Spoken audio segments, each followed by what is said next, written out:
DA রাজ্য সরকার দেবে না, পাবেন না, ছিনিয়ে আনতে হবে। কারণ দেখুন, হাইকোর্টের রায় হয়েছে, সুপ্রিম কোর্ট 25% দিতে বলেছে, তারপরেও রাজ্য সরকার দিতে চাইছে না। সবাই ভয়ে আছে, কারণ পুলিশ কিছু করবে না। পুলিশ যদি চায়ও করতে, পুলিশের দ্বারা করা সম্ভব হবে না। পুলিশ নিজেই মার খেয়ে ভেতরে ঢুকে যাবে। পুলিশের জন্য আবার মানুষকে প্রোটেকশন দিতে হবে, ওরে ভাই থানায় অ্যাটাক করুন। এখন এই পরিস্থিতি হয়ে গেছে।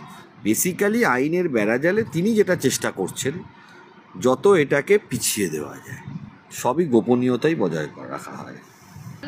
ডিএ রাজ্য সরকার দেবে না, তার সময়টাকে তারা পিছবে। তাই জন্যই রাজ্য সরকারি কর্মচারীদের আমি বলবো যে দেখুন, লড়াই যেমন করতে হবে, ডিএটা আপনাদের ছিনিয়ে নিতে হবে।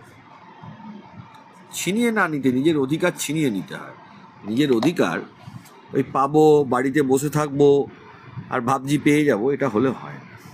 নিজের অধিকার ছিনিয়ে নিতে হয়।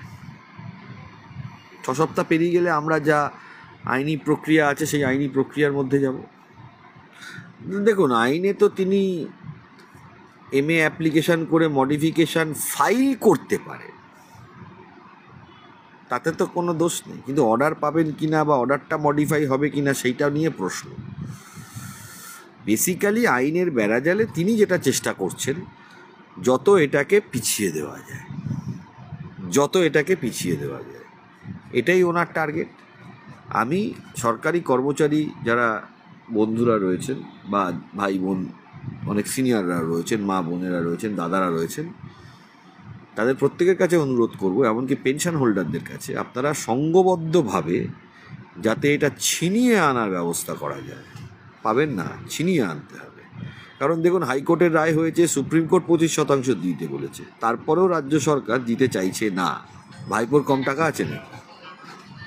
হ্যাঁ, MLA MPদের মাইনে হয়তো, MLAদের মাইনে হয়তো, মন্ত্রীদের মাইনে হয়তো, তাদের থেকে টাকা কেটে দেবে।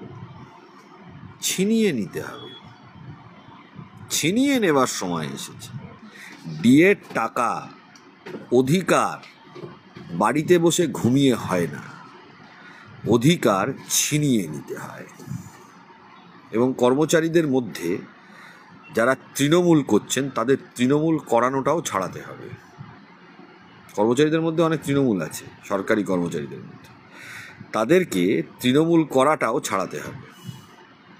সেটা কিভাবে ছাড়াবো আমরা দেখাবো আগামী দিনে।